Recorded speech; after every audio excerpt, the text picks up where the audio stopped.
Сәлеметсіздер ме, құрметті әріптестер? Бүгінгі тренингіміздің тақырыбы «Гореть, но не сгореть. Как молодому учителю избежать эмоционального выгорания». Бұл тренинг жас мұғалімдерге кәсіби мотивациясын сақтап, эмоционалды шаршаудың алдын алуға көмектесуге бағытталған.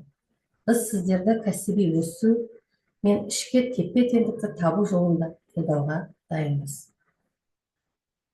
Эмоционалды шаршаудың себептері мен белгілері. Неға шабу? Себептерді анықтау. Эмоционалды шаршаудың негізгі себептерін бірге талқылап, оны тудыратын факторларды айқындаймыз. Ассоциациялық болты сезімдерді зерттеу. Шаршау сөзі сізді қандай ойлар, сезімдер және жағдайлармен байланыстырады екенін анықтаймыз. Эмпатия және өзара қолдау.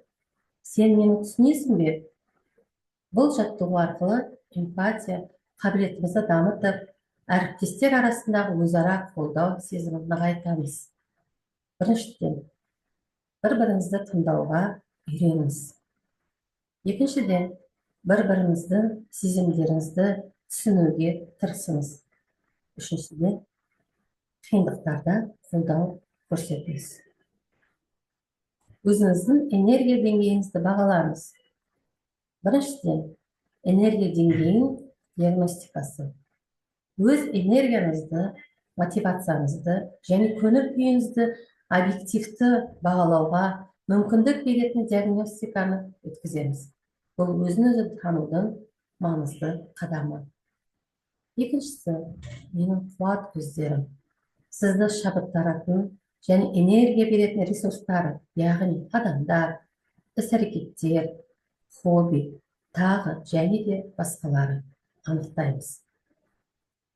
Релаксия және тыныс алу жаттығулары.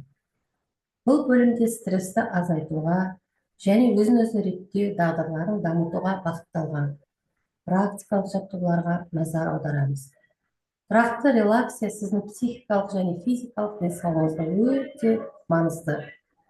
Біріншісі, терең тыныс алу техникасы. Екіншісі, босаңсыну медитациясы, жан тыныштығын табу. Позитивті ойлау және мотивация. Біріншіден, мен бақытты мұғаліммін, өйткені кәсіби қызметіңіздегі 10 сәттерге еске түсіріп, жетістіктеріңізді мойындаңыз. Бұл жаттығу позитивті ойлауды және мотивацияны нығайтуға көмектеседі. Екіншіден, оң көзқарас қалыптастыру. Күнделікті жұмыстағы шабыт беретін сәттерді бағалауды үйреніңіз. Әрбір кішкентай жеңіс сіздің мотивацияңызға арттырады. Қорытындылай келе, кері байланыс шеңбері. Тренинг барысына алған әсеріңізбен бөлісіп, болашаққа арналған ұсыныстарыңызды айтыңыз. Бұл біз үшін өте құнды. Жаңа білімдер мен дағдылар. Бүгін үйренген әдістер мен тәсілдерді күнделікті жұмысыңызда қолданыңыз. Олар сізге эмоционалды шаршаудың алдын алуға көмектеседі. Кәсіби өсу. Өз-өзіңізге күтім жасауды ұмытпаңыз. Сіздің эмоционалды тұрақтылығыңыз табысты оқудың кепілі. Назарларыңызға рахмет.